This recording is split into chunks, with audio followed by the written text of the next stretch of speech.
আজকে করে দেখাবো মাত্র 2 মিনিটে বেলে মাছের ভুনা। এই রেসিপিটি খেতে কী যে ভালো লাগে তা শুধু আপনারা খেলেই বুঝতে পারবেন।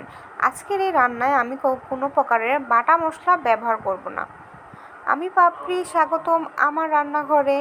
প্রথমেই কড়াইতে নুন হলুদ মাখানো বেলে মাছগুলোকে লালচে করে ভেজে নিচ্ছি। ভাজা হয়ে গেছে, এ পর্যায়ে মাছগুলোকে তুলে নিয়েছি। এখানে আমি নিয়েছি পেঁয়াজ কুচি, টমেটো কুচি, লবণ, হলুদ আর মরিচ, সব কিছুকে হাতে খুব ভালো করে মাখিয়ে নিয়েছি।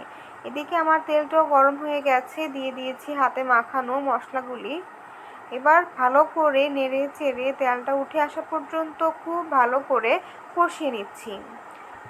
এই তো মশলাটা প্রায় কষিয়ে গেছে, তেলটা ছেড়ে দিয়েছে। এ পর্যায়ে জলটা দিয়ে দিয়েছি।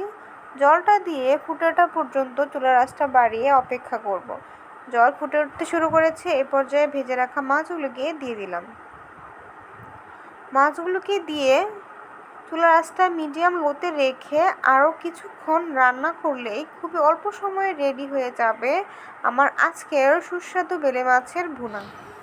এই তো নামিয়ে নিয়েছি গরম গরম ভাতের সাথে। খুবই অসাধারণ লাগে বেলে মাছের এই ভুনাটি।